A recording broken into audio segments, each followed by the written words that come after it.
If you are starting a vertical farm and don't know where to begin or which technology would suit your needs, then reach out to the experts at Cultivated. As indoor farm brokers, they help connect you to the right technology and ensure your project is successful. Best of all, their service is free because they work on behalf of their partners. Visit cultivated.com to learn more. And that's spelled cultivated.com, or click the link in the show notes. Design is often about defining the problem that you want to solve rather than rushing ahead and doing like the perfect sketch or something. Discovering like, what are we really trying to do here, and really trying to think through in a thoughtful way is something that designers do really well. And I really enjoy that part of the practice.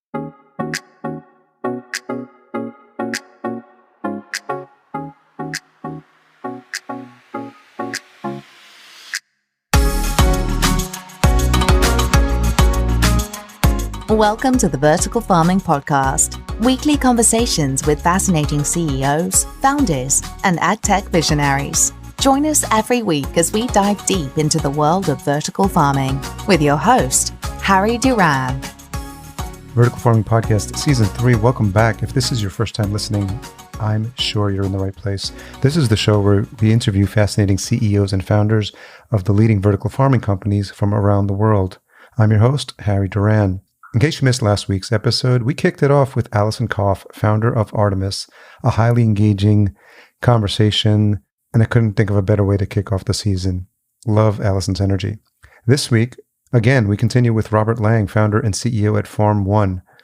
Farm.One is an organization that has reinvented specialty farming and now supplies some of the best chefs in New York. In this episode, we discuss Rob's background in design and how Rob's entrepreneurial drive led him to launch Farm.One. He shares the strategic decision to pursue higher-end restaurants as customers and talks about how the pandemic impacted his business and how he was able to pivot to different business models to combat those challenges. Rob shares the work he and his organization are doing to help underrepresented groups, as well as the work they're doing with Google to address sustainability and the topic of plastic waste, which is near and dear to my heart. This episode is also brought to you by the Vertical Farming Weekly newsletter. Each week, our team member Daniel Dre scours the ends of the earth to bring you the latest and greatest news in the world of vertical farming. Sign up today at verticalfarmingweekly.com.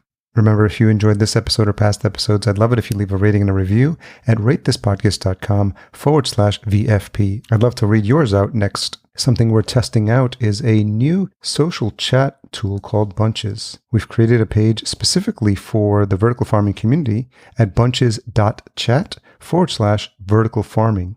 It's something brand new, still experimental, but I'm looking to see if there's a way to engage with you as loyal listeners of the show. We'll have a link in the show notes as well. Okay, let's get into this conversation with Rob.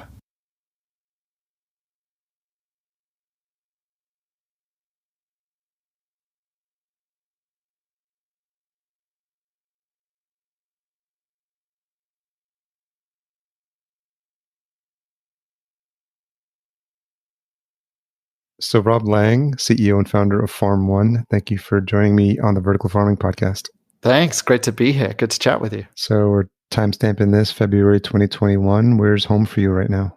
I'm in New York City. I've been here for the past, 5 years now, actually. Yeah, so I'm in the financial district, which is, let's say, 15 blocks from the farm. So I can walk there every day. And where did you come from before that? Well, my road is a little bit of a long, complicated one. I was born in Australia. My parents are British. We moved back to the UK, and then we moved back to Australia, and then back to the UK when I was 10. And that was one of the worst sort of moments of my life, going from, living near the beach in Australia to moving to the UK, I think in October, when it started to get dark it felt like it got dark about 3 p.m. at that point.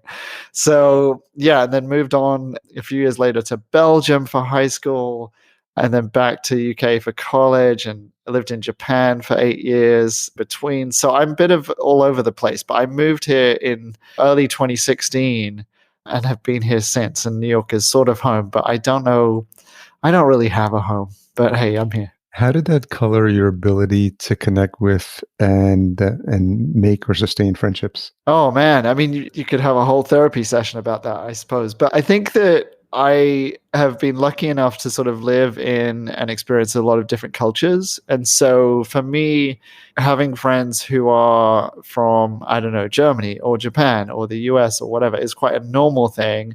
And so I think it does sort of allow me to connect with people a little bit quicker, maybe in that respect. But on the other hand, I have friends who are sort of long-term friends living in the UK who I sort of get to see once every 2 years or something sometimes. And so it's frustrating. And I do sort of look longingly at people who have grown up in like a small town and stayed with their friends forever and only need to pop around the corner to see people. So, there's mixed blessings, but I survive. Do you have an appreciation for the variety of the different cultures that you can find in a city like New York, having experienced them all firsthand? Oh, yeah, it's great.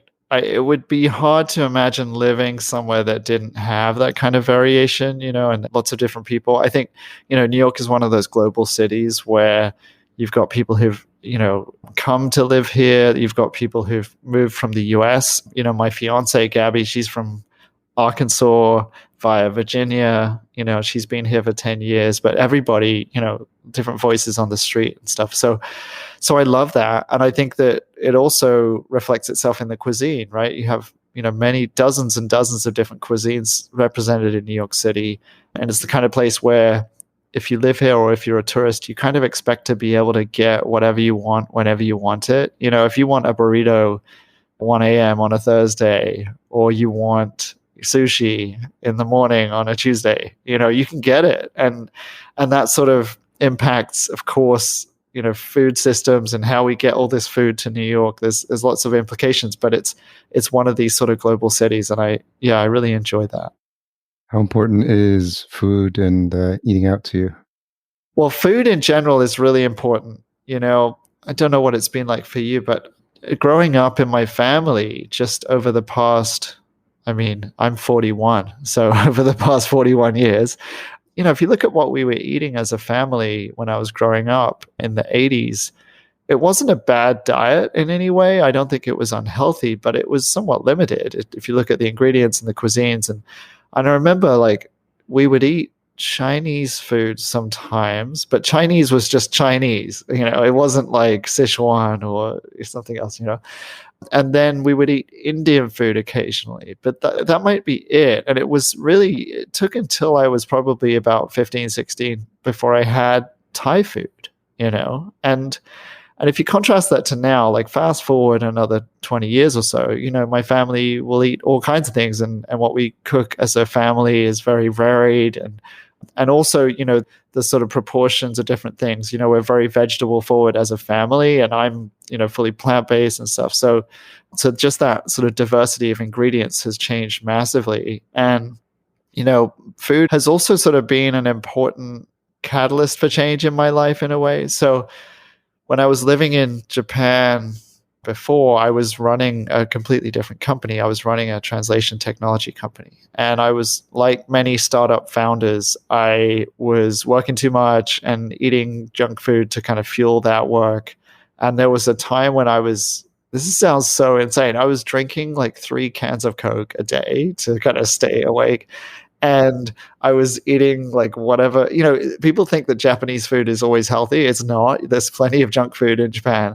And so I was kind of eating junk food. And I just got to this stage where I was, a little bit overweight, and I was getting a little bit sick, and I was traveling a lot for business, and I was getting sick often as I traveled.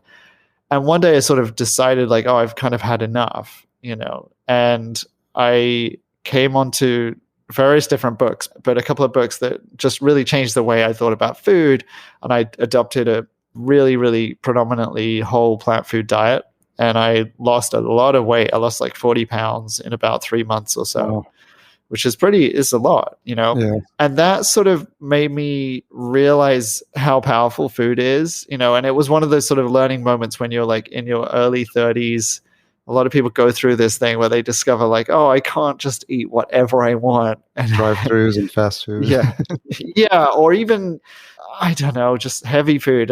And so I changed that completely. And then a couple of years later, when I left Japan, I sort of had a pretty tough time because I sort of left my company, I left a long-term relationship, and I didn't know what to do. But I knew I wanted to do something in food. And so I took culinary classes, plant-based culinary classes. One of them was in Thailand, one was in LA, and they were like month-long courses.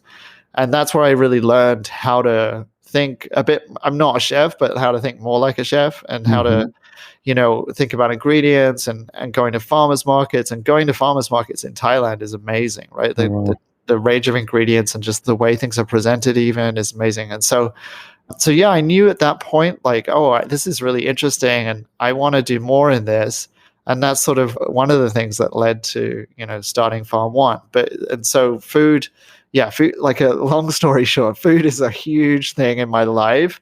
And, obviously over the past year, eating out has not been such a big thing, but I think that it certainly will be again. And I think I'm not the only one who's, really excited about the prospect of being able to go back to a great restaurant and having a great experience. And I miss that a lot, So yeah, in a way, food is everything.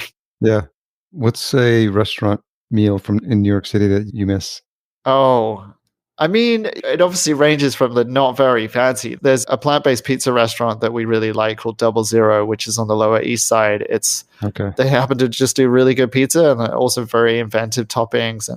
And so, yeah, going there, I mean, it used to be like you go there even on a Tuesday night and it's ram-packed full of people, like you're elbow to elbow. And they've arranged the seating to eke out like the last square inch of profit out of that place. As they do in New York City, yeah. Yeah, so, you're too close to people, but you can hear other people's conversations, and also I don't know who might be there now, but like I knew the servers pretty well, so they bring out extra things for us, and that was a really, really cool experience.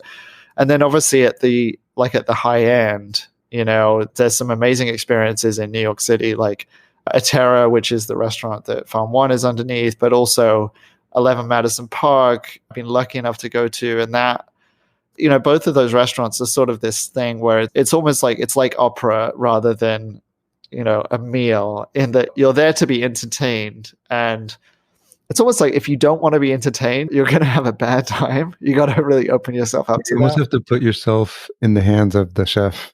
Exactly. You have to allow this thing to happen. Yeah.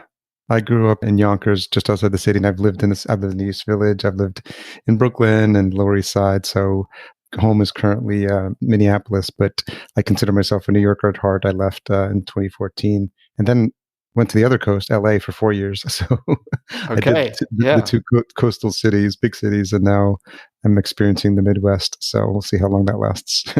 Yeah. Well, I was just listening actually about the Skyways in Minneapolis and St. Paul's and the sort of mixed, the convenience versus the political kind of problems with them. I thought that was super interesting.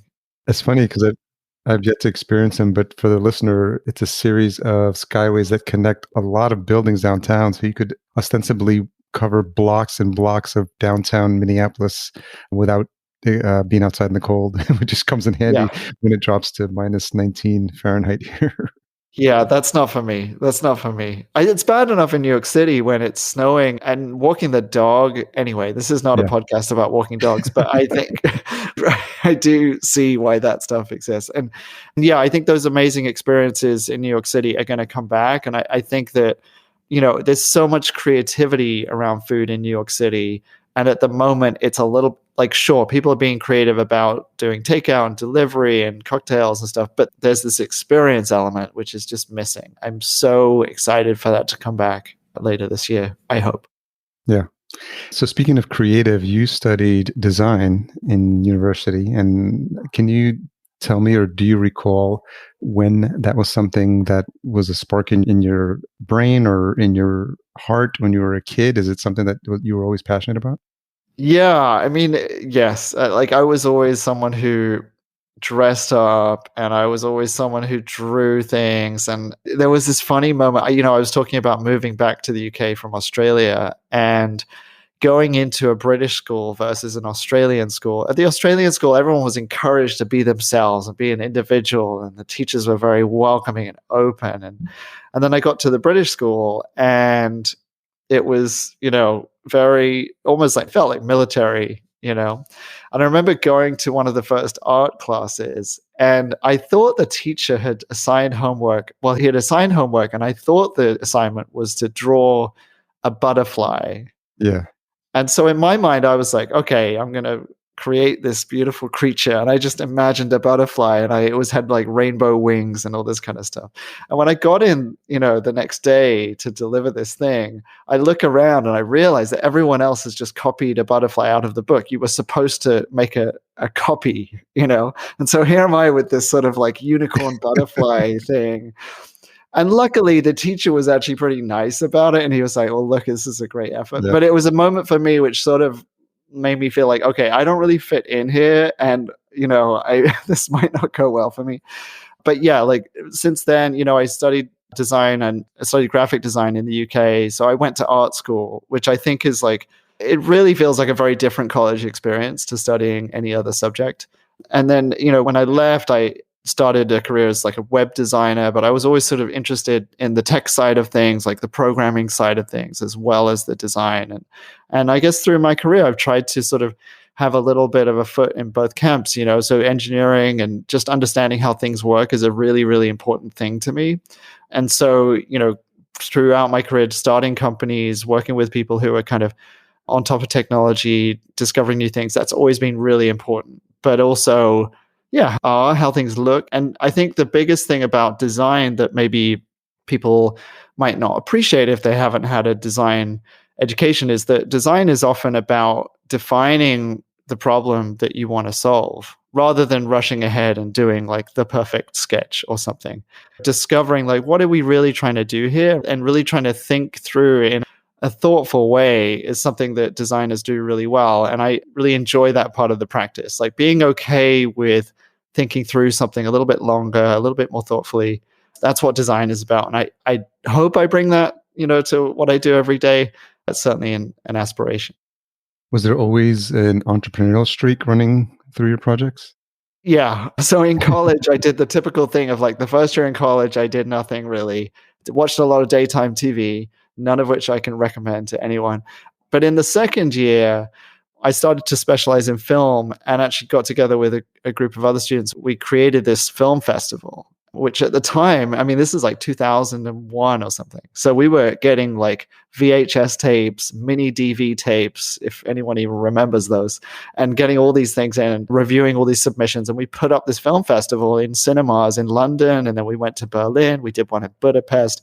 And we didn't really make a lot of money, but it was this thing where we got a lot of people actually pretty excited. And from then, graduated college, and one of my best friends actually started, a startup, which at the time I thought, oh my God, why is he doing this? Like I'm making whatever, 10 times as much money as a freelancer. He's like grinding away, not in a basement, but sort of in an apartment that might as well have been in a basement with like 7 other folks. And for a couple of years, they, didn't achieve anything.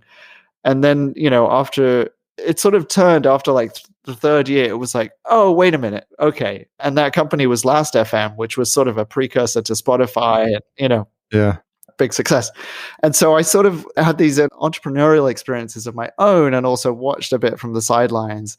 And then, moving to Japan, I sort of started a small web agency. And then that turned into starting an online translation service where we were using crowdsourcing and that kind of thing. And that was my first sort of proper startup, I guess. And and since then, of course, like, starting Farm.One, of course. And I think I sort of joke to people that I'm kind of unemployable now. And so I kind of have to start jobs that employ me. Otherwise, no one else is going to do it. So let's fast forward now to the origin story for Farm.One. And you touched on it briefly when you were exploring the culinary arts world. So talk a little bit about that and how that became what would become Farm.One. Yeah. So I had just done these culinary classes. I was sort of trying to decide where to live, to be honest. And I was really drawn to New York City, and I had never actually lived in the US. And so I was sort of coming off the back of living in Japan for 8 years. There's really inspiring things about Japan, like the attention to detail, and the food is amazing, and the service aspect. And I think I learned a lot from that, but I wasn't ready to another startup in a country where I wasn't a native speaker, if there's anyone listening who's thinking of doing it, don't do it. It's just not worth it. So yeah, thinking about New York City, and then excitement about ingredients. And I was sort of excited about that Japanese attention to detail and the idea of ingredients. And I remember really randomly, like I mean, this sounds so lame, but I saw someone on TV in Japan growing in a vertical farm in one of the sort of earliest, like I think they actually converted quite a few sort of semiconductor facilities into like prototype vertical farms. And so I saw someone doing that. And I remember literally asking my friend Yoshi, like, oh, hey, have you seen those people growing lettuce like under LED lights? And he was like, yeah, I think I've seen that. And so just randomly. But I was intrigued by this idea also that I had heard about Google and Microsoft and Facebook building server farms in shipping containers and kind of dropping these things wherever they wanted them. And this idea of like a contained object that was a machine was interesting. And I thought, hey, wouldn't it be cool to kind of do that for chefs?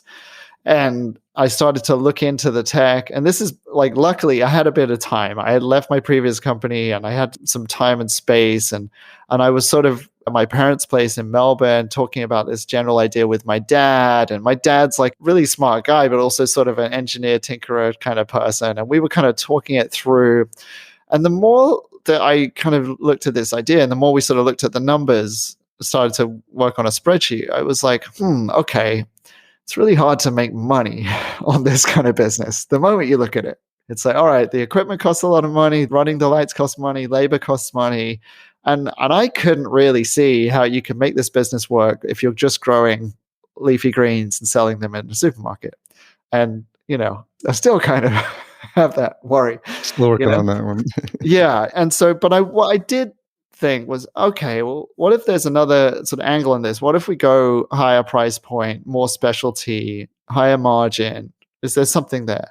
And the more I started to look at that, I was also starting to align more with my own interests. Like I was interested in these exotic ingredients. I was interested in chefs and restaurants and stuff. And so the idea for Farm.One really came about by combining that sort of financial analysis with also going like, okay, what am I really interested in doing? And what do chefs maybe want? And looking at the culinary scene in New York, it was pretty obvious that people were shipping in product from a long way away, and that chefs, the most discerning chefs, actually have a tough time getting really high quality product. Maybe there was an opening there for Farm.One. To be honest, I was sort of also personally kind of reacting a little bit to my previous experience at my previous company, which was called Gengo, where everything was about trying to be as big as possible. We raised VC money, we were trying to grow quickly. And that's fine, nothing wrong with it in a way, but I sort of was reacting against that. And I was kind of like, okay, what if I do something really small? Is there a way to do something interesting that's small and then, grow that in a more organic, sorry, the pun, but organic way, right?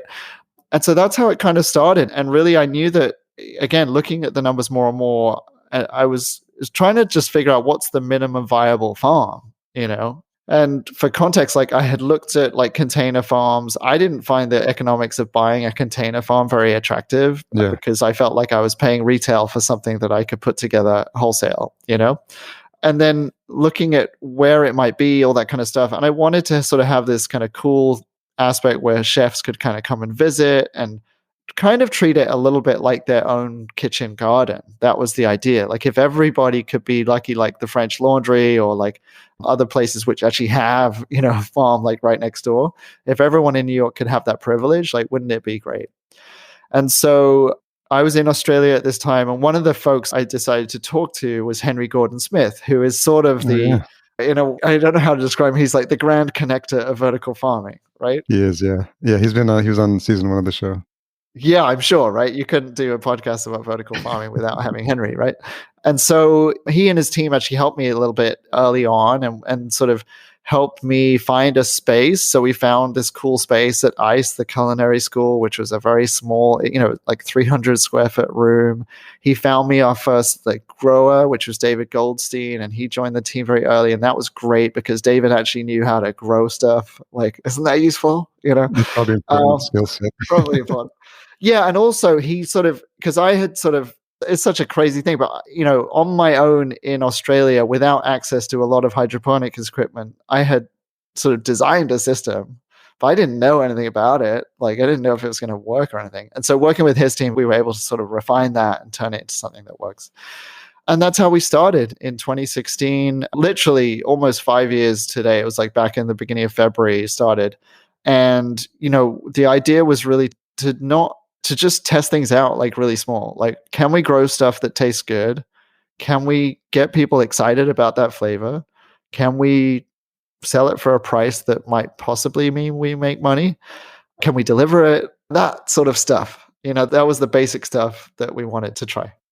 Did you make a conscious effort to go after a higher end market and build those relationships with the higher end restaurants because they, for all intents and purposes, have a more discerning palate and obviously can command higher prices for their menu items. And so they can appreciate the variety that you're producing? Yeah, absolutely. So, we were lucky enough in the culinary school to have chefs like coming in. And I sort of didn't, it was ridiculous because like, I think within a month of starting, there was an event at the school where Thomas Keller came, so French Laundry, Danielle Ballud, Danielle, 3 Michelin stars, Wow. Sean Hergat, Bryce Schumann, all these guys who had stars or had worked, and they all came through on like the same day.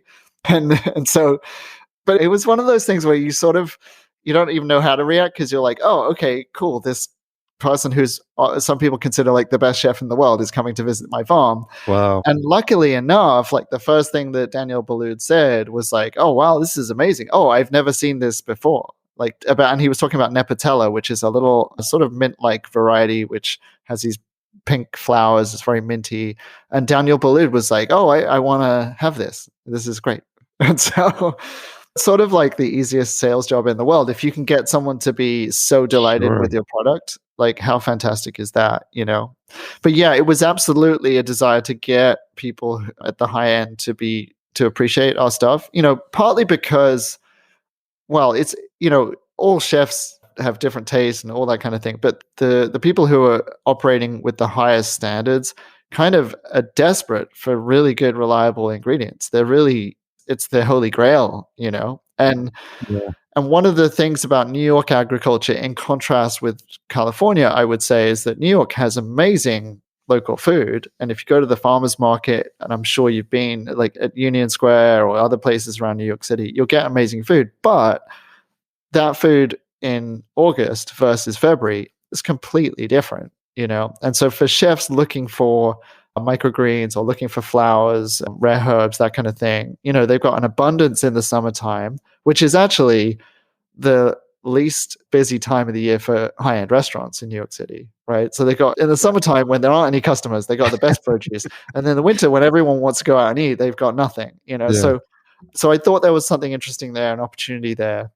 And yes, and we wanted to obviously get some of the first customers to be some of the best restaurants in the city. We managed to do it, somehow.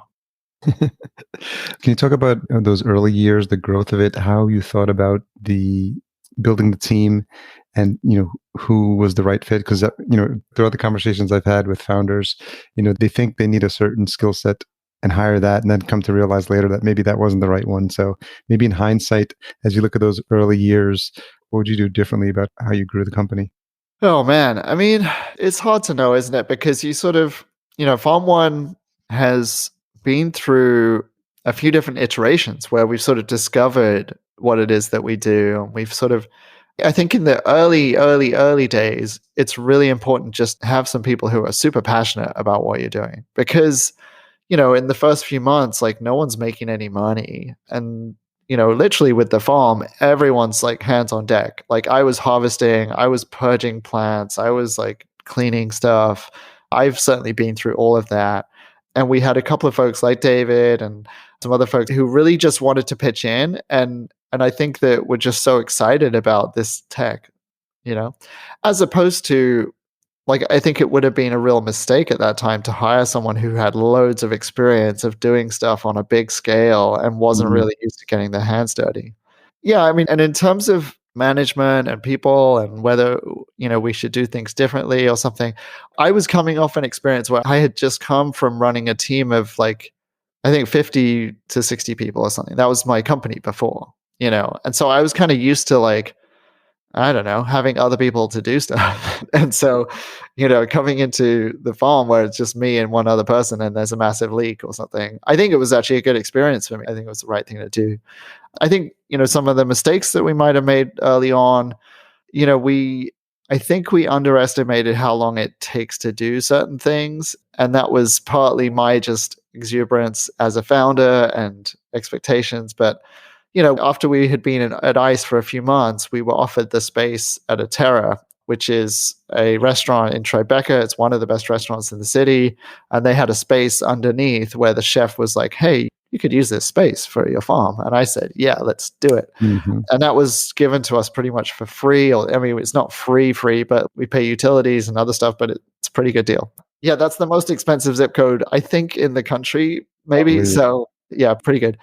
But, we thought, hey, we could get this farm up and running in 6 weeks or something. And we could do that with not enough labor. And I remember just having a budget for that farm that was just completely unrealistic, And so I think we had pretty good folks, from the beginning, but I think our expectations about budget and how quickly we might be able to acquire customers and all that kind of stuff was a little bit out. And that's, it's really my responsibility. So yeah, going into that new farm and realizing we had to raise money. So we successfully did a crowdfunding campaign basically to pay for that new farm in Tribeca. And that sort of, again, it was a good amount of money. It probably wasn't enough, So those are some things that we kind of been through. But yeah, I think, it's been a huge learning experience, certainly to get to this point, and lots of ups and downs. But I think that we did successfully avoid a couple of the things that I wanted to avoid. I had seen vertical farming startups maybe build an initial farm that was huge and then get into trouble, or, go after something that's inherently unprofitable, things like that. And so, yeah, we were able to avoid those kind of things, but of course had our own issues. We'll get into a couple of those in a minute, but talk about the response from the restaurants and the chefs. Yeah, that's from the beginning. I think one of the things that we've always had is we've had a high quality product that people get really excited about. And you can sort of get away with other mistakes, right? As long as you have that. But if you don't have that, forget it. No one's interested. So yeah, we had really from the start, we started to deliver some things to Danielle. We started to deliver to, there's quite a few restaurants that I might refer to that don't exist anymore, unfortunately, because of, what happened last year. But places like Le Turtle, a lot of smaller independent restaurants that had a really good reputation, basically. And the chefs would start to be excited about the fact that we were growing to order. So we kind of did a lot of stuff that's the least scalable thing you can do, Yeah. So we would grow to order. We would grow specific leaf sizes for folks. And so they were looking for Mizuna, and it had to be a 1.5 inch leaf. And we were like, yeah, okay, we'll do it. And so that led to us, making lots and lots of different growing recipes and timing these crops very, very carefully. And also just having a much closer dialogue with the chefs than they were used to having with a normal vendor. And so if chefs are all different, but consistently they want to be listened to. They want to feel someone's got their back. They want to meet the person who's growing the produce. And most of the time it's just impossible for them to do that. And so we were able to be this place where they could come and visit.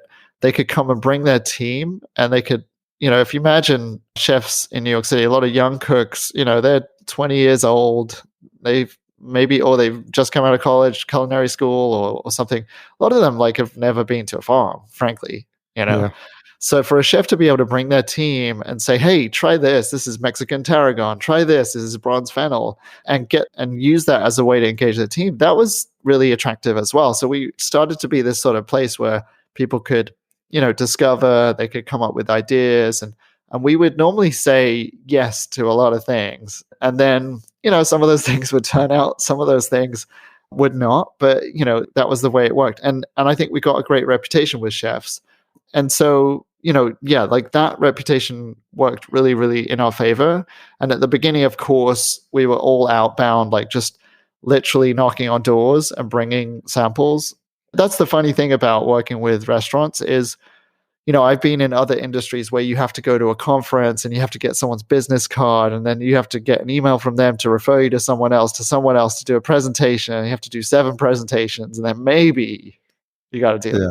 Whereas with chefs, you knock on the door, you bring them some samples, they taste it, they say like, "Oh, this is really good. How much is it?"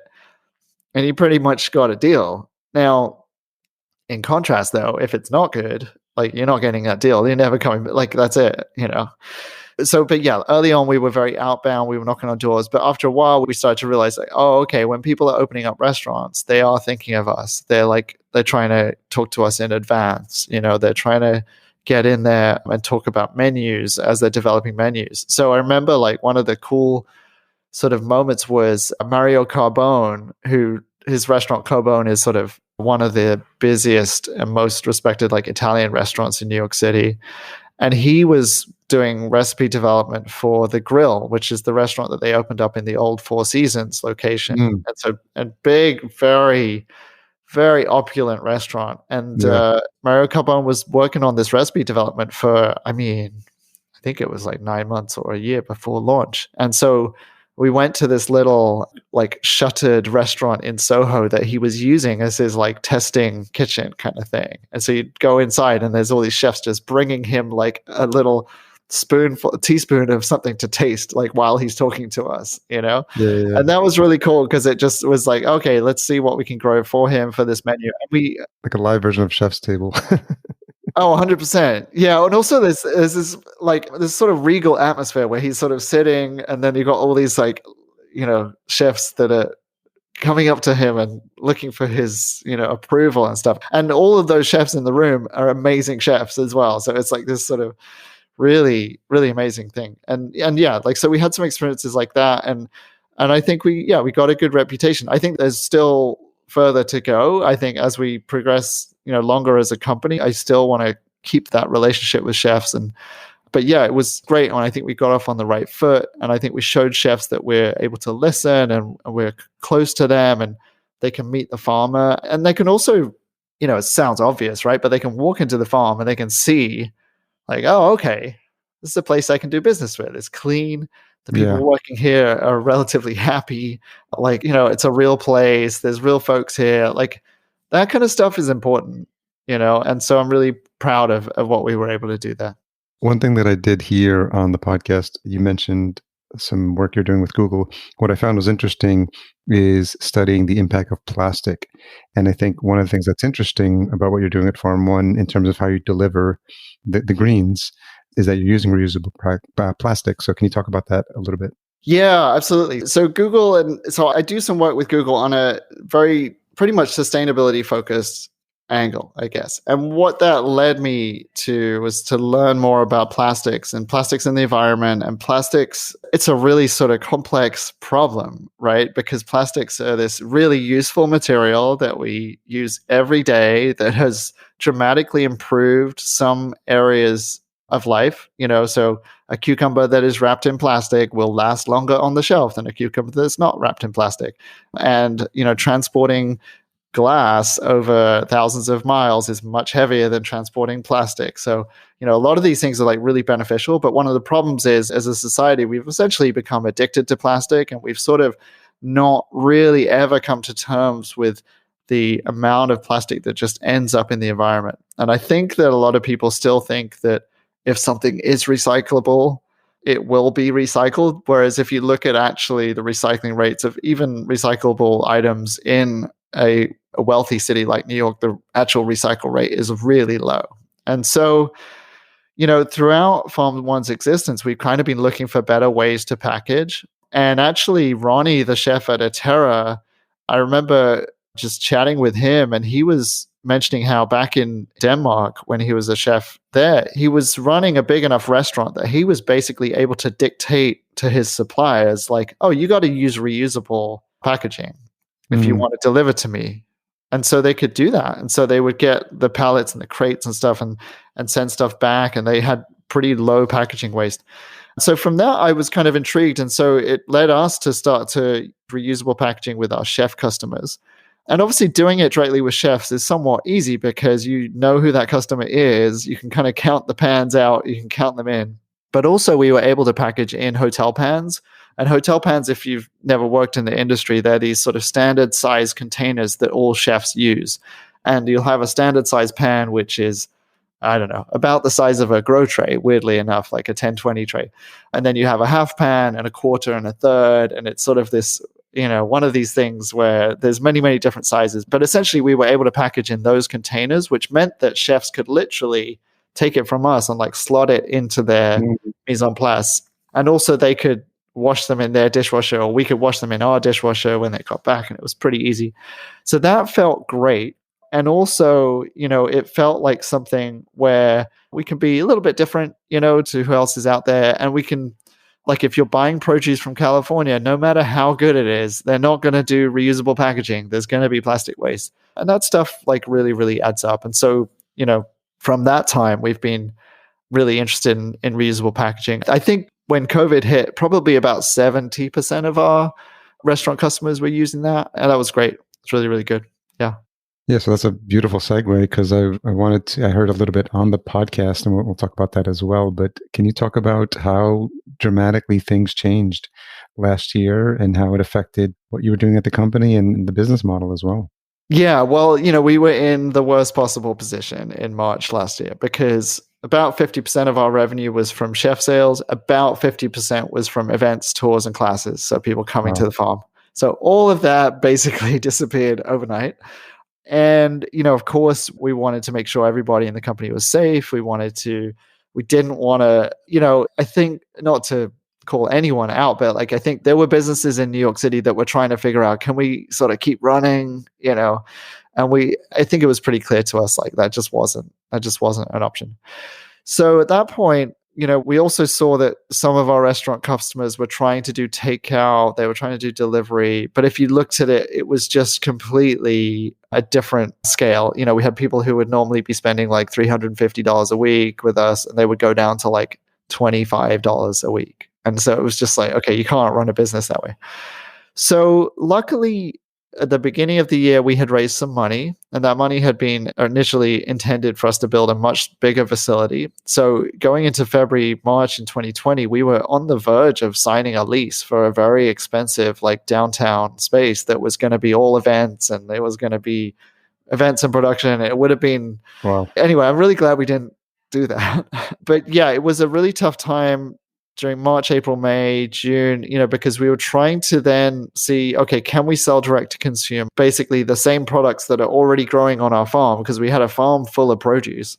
Can we sell some of that same stuff to consumers? Can we sell like edible flowers? Can we sell these specialty microgreens? Can we get them to buy e-commerce wise? Can we acquire customers, And it was ultimately just a really frustrating experience, because we had people who would say, I love the product. It's amazing. I'm so happy to get it. And they'll post on Instagram, they'll do a beautiful dish, but they won't buy again for another like 2 months or something. So you've made like a $28 sale, and then you might get another $28, in a few months' time.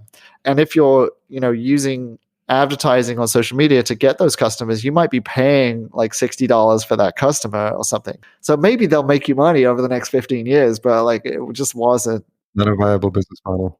Not a viable business. And also it was just as labor intensive as the chef sales had been. It was like picking these individual flowers, like the packaging and the delivery was all just so labor intensive. And so by August, it was like really starting to be clear, like, okay, this is not going to work, And so we went through a really painful end of August, and we had to let people go, which is, I've had to do that a couple of times in my career. It's no good, but also in this economy, right? It's like you're letting people go, and then it's pretty clear they're not going to be able to find a job because there's kind of nothing out there. Yeah. So we went through that. We had support from our investors to kind of make sure we can keep a couple of folks on who are maybe more vulnerable. And we decided to just completely change the business. And we had sort of been toying with the idea of like a CSA kind of thing. And what we did was the sort of last piece of it was like, okay, we know we can probably get people interested in like a recurring delivery of greens. It probably has to be more like baby greens and micros and not too heavy on like the super rare ingredients because no one wants to eat purple oxalis like every day, you know? So we knew that. And then there was this kind of missing piece. And what it turned out was like, oh, okay, what if we could do the reusable packaging as well? And so what we did was we kind of applied that same thinking from chef sales, but saying, okay, if we get these people on a recurring delivery, if they're local, like we only deliver locally, we can deliver them packaging and we can pick it up again. So no plastic waste. And so that really became this now nice, complete package. It was like, okay, you get your greens, reusable packaging, weekly delivery. And that's what we started to do in September. And really the goal in September was just to see, like going back to square one, like, will people buy it? Is it good? Can we deliver it? You know? And after, I think after like, as a team, we didn't really want to commit to something if it wasn't going to work. I mean, obviously, right? So we wanted to test it out. But after a few weeks, it was like pretty obvious, like, oh, this is really good. People really like this. We got a lot of signups. It can make money. And operationally, it's way easier for us to do. Like, because we had basically 5 people running that farm in Tribeca. Now, pretty much, I mean, there's some ins and outs, but like pretty much we have 1 person running that farm, you know? Wow. And so operationally, way easier. And yeah, so our goal over Q3, Q4 was get enough customers to fill up the farm, which we did. And so now it's been like a waiting list since end of November, really. And so, yeah, it was obvious like, okay, we need to build a bigger facility, which is now what we're about to do. But also at the same time, we started to add in little, what we call surprises into the bag. And the surprises are things that it's always the local business. It's always something plant-based. It wasn't initially, but now it's something that can come in reusable packaging as well. So again, trying to eliminate plastic waste. And also we try to support businesses of color. We try to support underrepresented groups, and we try to just support like good social impact kind of stuff. And now that surprise that goes in your bag, like it's almost as popular as the greens, you know? So yeah, that's going really well. And we're also on the verge of launching some other stuff in a few weeks' time, which is going to be other ways for people to sort of buy into the same thing. And yeah, so it's going great. And we love the response from the customers. We've got a direct relationship with customers, some of whom, you know, started to know us like way back going to a tour, or even, you know, during the summer last year, they had bought some one-off bits and pieces. But, you know, people like, first of all, they're getting something that was harvested same day. Like we harvest starting at 7. It's getting to them sometimes as early as 11 a.m., right? So compared to the grocery store shelf, even the best vertical farm in a city that's delivering to Whole Foods or something, that product is not 4 hours old or whatever. It's, you know, it's older. So they're getting something super, super fresh. Obviously, they're eliminating plastic waste. It's delivered by bike, so like no emissions. We're right here in the neighborhood. You know, a lot of our signups are from Tribeca. And I mean, what else is there? I don't know. It's pesticide free. It's all the other stuff that everyone talks about with vertical farming, less water, all that stuff. And they love it. And the salad greens that they're getting, what we do is like we'll do a baby greens mix in one box. That's the red box. And then we'll do microgreens in the yellow box. And then we'll do herbs and flowers in the blue box. And herbs and flowers is like what Farm.One is sort of most known for, really, where we'll throw in like the blue spice basil or the bronze fennel or something. And then the microgreens will do maybe a couple of sort of regular micros like a mizuna and arugula, but then we'll throw in like what we call a sprinkle. So it might be like micro carrot or like micro cilantro or something. Try not to do too much cilantro because it's a controversial, you know, ingredient. And then the baby greens will be the same thing. It'll be like some regular stuff with like a sprinkle thrown in. And I think they're sort of salads that are genuinely like inventive and tasty and different. Yeah, and people love them. Are you providing recipe suggestions as well? Yeah, so we do. At the moment, we do some basic ones that we found on the internet, but what's really happening is like content and communicating how to use these ingredients, like where they come from, all this kind of stuff. It's just becoming a much bigger part of what we do and we're about to do. So we're kind of investing a lot in like working with folks on recipes, videos, explanations, stuff like that, because, as you're implying, like showing people what to do with this stuff is really, really useful.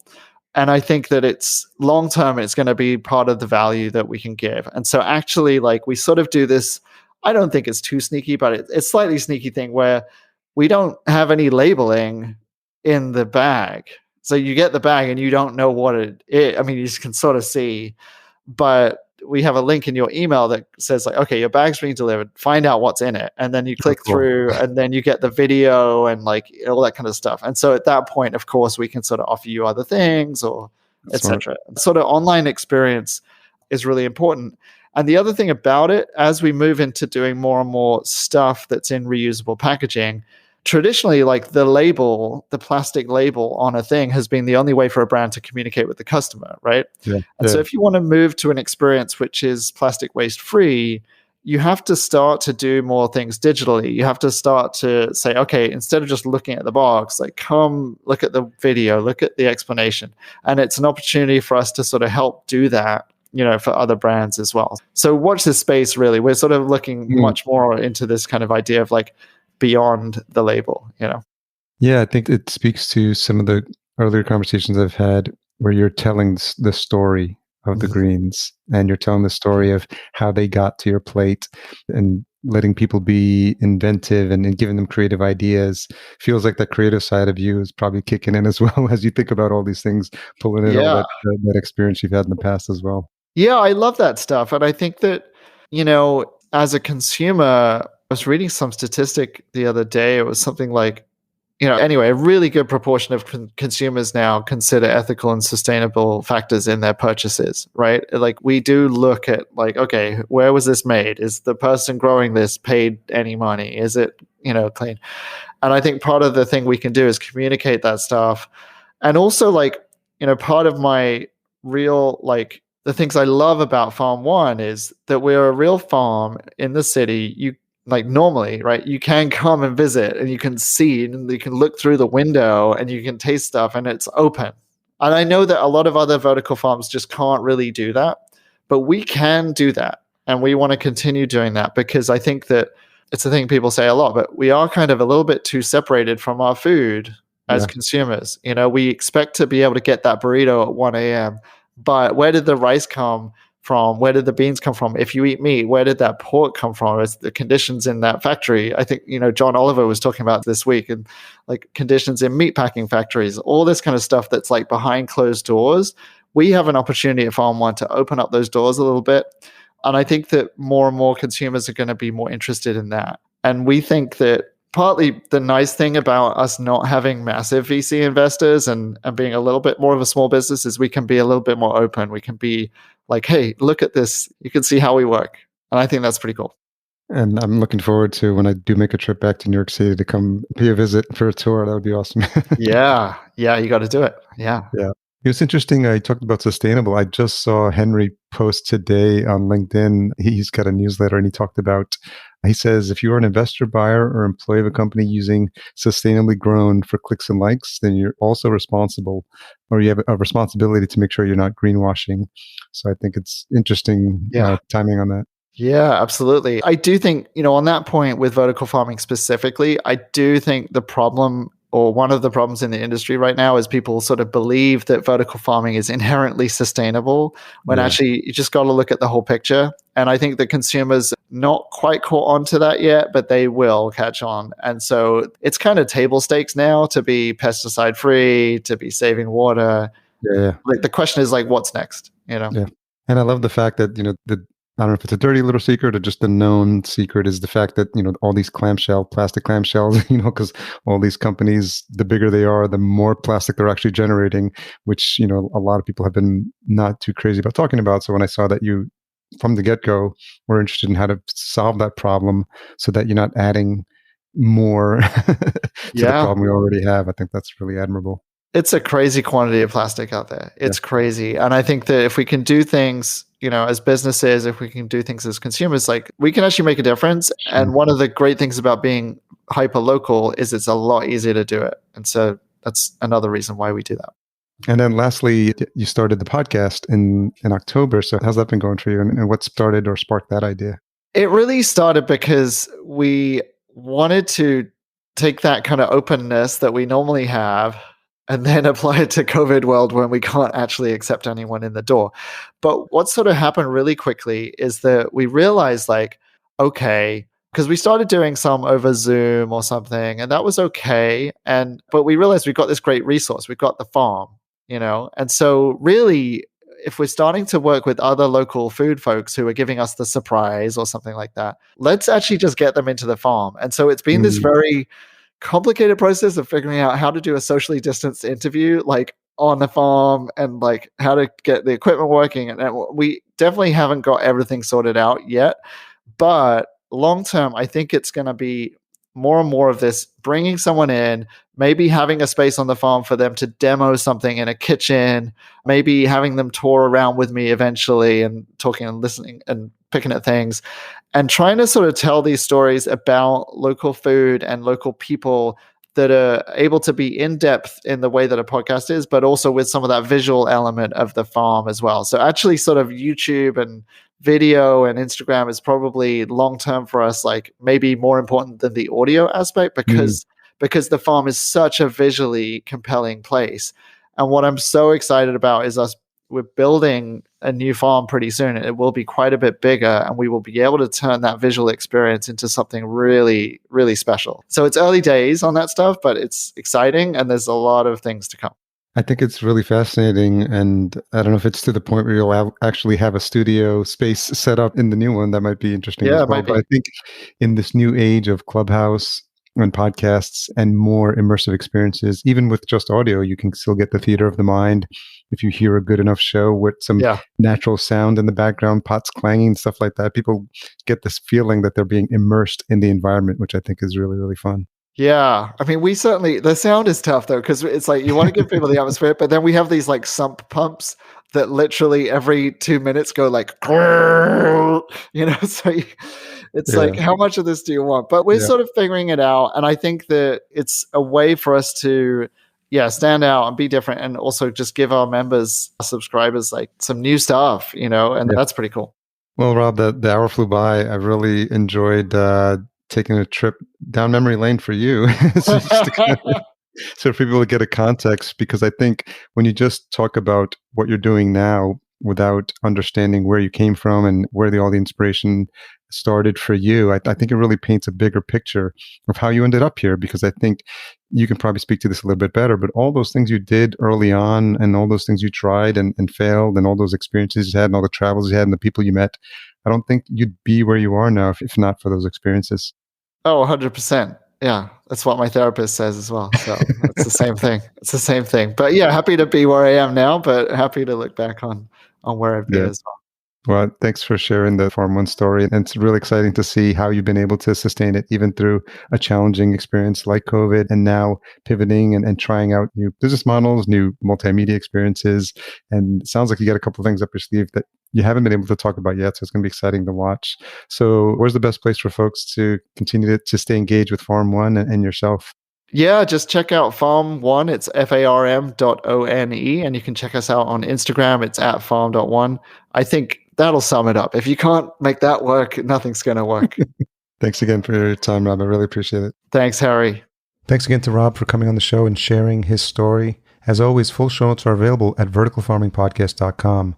We have key takeaways, any links mentioned, and a couple of quotes from the episode for you to share on social media. Special thanks to our Season 3 title sponsor, Cultivated. If you're looking into a vertical farm and don't know where to start or which technology would suit your needs, reach out to them today. Best of all, their service is free because they work on behalf of their partners. Learn more at cultivated.com, and that's spelled cultivated.com. Just leave out that last E. Podcast production and marketing provided by Fullcast. Sign up for a free podcast brainstorm at fullcast.co/chat15. Tune in next week for my conversation with Eric Levesque, co-founder of Cultivated. And as a reminder, if you're enjoying the show, please leave us a rating and a review at ratethispodcast.com/VFP. We'll be sure to read those out on future episodes. Also remember bunches.chat/vertical farming to join our chat community. Until we meet again, Here's to your health. Thanks for listening. To read the full show notes for this episode, which includes any links mentioned in the episode, as well as a full show transcription, visit verticalfarmingpodcast.com. There, you can sign up for our email list to be notified when new episodes are published.